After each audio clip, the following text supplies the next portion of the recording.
Bettiah jail में नेपाली कैदी की मौत, एनडीपीएस एक्ट में हुआ था गिरफ्तार। बेतिया पश्चिम चंपारण। बेतिया जेल में बंद एक नेपाली कैदी की इलाज के दौरान मौत हो गई। मृतक की पहचान नेपाल के जिला परसा अंतर्गत थोरी गांव पालिका 04 मेल चौक निवासी 56 वर्षीय चित्र बहादुर श्रेष्ठ के रूप में की गई है। वह एनडीपीएस एक्ट के तहत गिरफ्तार कर जेल भेजा गया था। बंदे दिनों से चल रहे थे बीमार। जेल प्रशासन के अनुसार चित्र बहादुर पिछले 35 दिनों से बीमार चल रहे थे।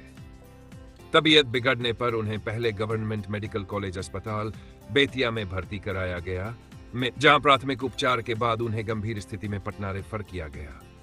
पटना में इलाज के दौरान शनिवार को उनकी मौत हो गई। यह अगस्त 2016 को हुई थी गिरफ्तारी। चित्र बहादुर को बीते वर्ष अगस्त 2016 को भारत नेपाल सीमा पर विशेष चेकिंग के दौरान गिरफ्तार किया गया। एसएसबी अधिकारी जितेंद्र डेका के नेतृत्व में गुप्त सूचना के आधार पर कार्रवाई की गई थी। सीमा स्तंभ संख्या 4 के पास संदिग्ध गतिविधि की सूचना पर विशेष टीम तैनात थी। इसी दौरान नेपाल से भारत की ओर आता एक व्यक्ति दिखाई दिया, जिसे रोकने की कोशिश पर वह भागने लगा। ऐसे सभी जवानों ने पीछा कर उसे पकड़ लिया। किलोग्राम गांजा बरामद। गवाहों की मौजूदगी में की गई तलाशी में आरोपी के पास से 2 झोले में रखा कुल 10 किलोग्राम गांजा बरामद हुआ था। पूछताछ में आरोपी ने स्वीकार किया कि वह नेपाल से भारत गांजा बेचने के उद्देश्य से आया था। इसके बाद उसे एनडीपीएस एक्ट के तहत गिरफ्तार कर जेल भेज दिया गया था। मौत की जांच शुरू, पोस्टमार्टम रिपोर्ट का इंतजार। फिलहाल कैदी की मौत के मामले में उच्च अधिकारियों द्वारा जांच शुरू कर दी गई है। पोस्टमार्टम रिपोर्ट आने के बाद ही मृत्यु के कारणों की स्पष्ट जानकारी मिल सकेगी। जेल प्रशासन का दावा है कि बीमार कैदी के इलाज की पूरी प्रक्रिया नियमानुसार की गई थी। रिपोर्ट अमित शुक्ला। जैसा तो आपको जो आपने बताया कि ऐसा ट्रीटमेंट करते समय ये जो पटना से रिफर होके आया तब मर गया, तो ये पहले से ही दीर्घ रोगी था, शुगर का पेशेंट था, दवाई वहाँ नेपाल में भी चला हुआ था। तो वो बीमारी अवस्था में मैंने ये गिरफ्तार हुआ।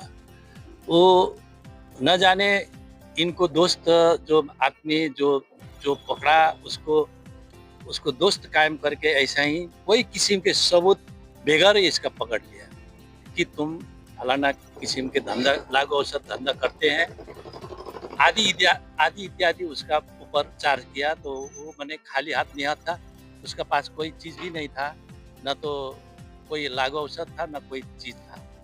तो एक शंका के ऊपर उसका गिरफ्तार किया और यहाँ ले आया। यहाँ ले आने के बाद हम लोग भी आया, भेंट घाट किया। उस बीमारी अवस्था में थे, दवाई वहाँ चल रहा था, वो दवाई भी यहाँ पहुँचाया। ऐसा करके ये कंटिन्यू चल रहा था।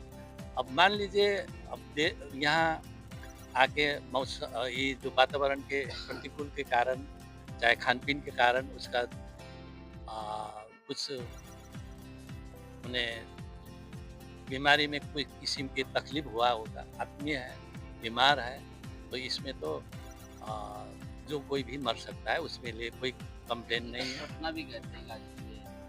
हम लोग तो नहीं गया। पटना ये जो मरे हैं वो पटना भी गए थे इलाज करने के लिए, वहाँ से आने के दौरान शायद गया था। तो ये तो आपको अभी हम तो आपको देखा आदमी तो नहीं दिया, लेकिन जेल प्रशासन और जेल का जो प्रोसेसर है तो उस हिसाब से उसका ट्रीटमेंट तो किया है, कहकर तो सुने थे। क्या नाम है? मेरा नाम राम बहादुर श्रेष्ठ, उसका नाम चित्र बहादुर श्रेष्ठ। मेरा भतीजा लगता है, बड़ा भाई का लड़का है। अंत तक बने रहने के लिए A9 भारत पर आपका धन्यवाद। साथ ही आप लोग YouTube पर देख रहे हैं तो चैनल को सब्सक्राइब करें और Facebook पर देख रहे हैं तो पेज को लाइक करें। छोटी बड़ी खबरों को देखने के लिए बने रहे A9 भारत पर। मकसद है खबर को सच दिखाने का। साथ ही हमारे चैनल से जुड़ने के लिए संपर्क करें। धन्यवाद।